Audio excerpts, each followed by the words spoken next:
जिला अस्पताल में प्रथम चरण के दूसरे दिन सुबह से शुरू हुए वैक्सीनेशन की समीक्षा करने के लिए आज दोपहर सांसद राकेश सिंह के साथ विधायक अशोक रोहाणी, विधायक सुशील तिवारी इंदु सहित पूर्व मंत्री अंचल सोनकर और हरजीत सिंह बब्बू भी पहुंचे, जहां पर उन्होंने सबसे पहले कोविड-19 के लिए किए जा रहे वैक्सीनेशन स्थल का निरीक्षण किया। साथ ही टीकाकरण अधिकारी से मुलाकात करते हुए जानकारी ली। वहीं RCH हॉल में बैठक लेकर सभी स्वास्थ्य अधिकारियों से चर्चा की।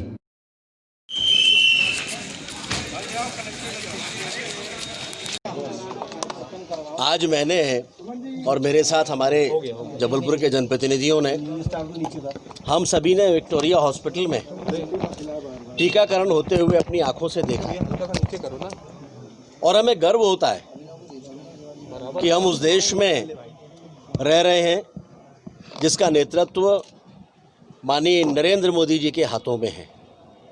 पूरी दुनिया जिस कोविड जैसी महामारी का सामना कर रही है,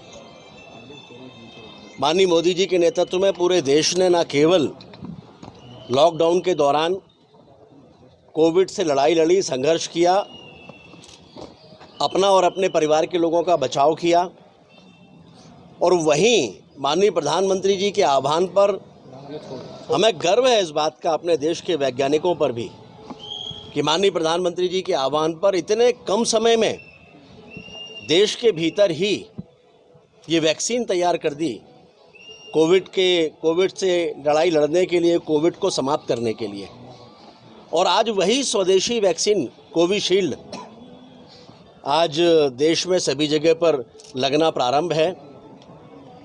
प्रथम चरण में जबलपुर में जो वैक्सीन आई हैं लगभग 28,000, उसमें चिन्हित किया गया है कि सबसे पहले जो स्वास्थ्यकर्मी हैं, डॉक्टर से लेकर और स्वास्थ्य के क्षेत्र से जुड़े हुए बाकी सभी कर्मचारी, सबसे पहले उनको ये वैक्सीन लगेगी। और ये आवश्यक भी है, क्योंकि आखिरकार ये वही लोग हैं जो इस महामारी से लड़ने में हमारे लिए देवदूत के रूप में सामने खड़े हैं, हमें बचा रहे हैं, और इसलिए उनको ये लगने वाला है। दूसरा डोज 28 दिन के बाद लगता है। उन दोनों की तैयारियां हो चुकी हैं।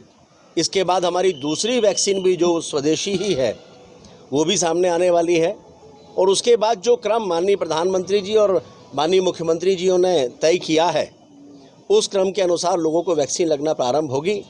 लेकिन दुनिया के बड़े बड़े देश भी जिस वैक्सीन को नहीं बना पाए, वो वैक्सीन हमारे देश के भीतर हमारे वैज्ञानिकों के कर्मठता के आधार पर उन्होंने तैयार कर ली है। इस बात का प्रत्येक देशवासी को गर्व है। अपने उन वैज्ञानिकों को हम सैल्यूट करते हैं और देश के प्रधानमंत्री के प्रति आभार प्रकट करते हैं कि दुनिया के बड़े बड़े देश भी वैक्सीन तैयार करके उसको समय के भीतर अपने देश में शुरुआत कर पाएँ। ऐसा नहीं हुआ उनके देशों में, लेकिन हमारे देश में ये शुरुआत हो गई है।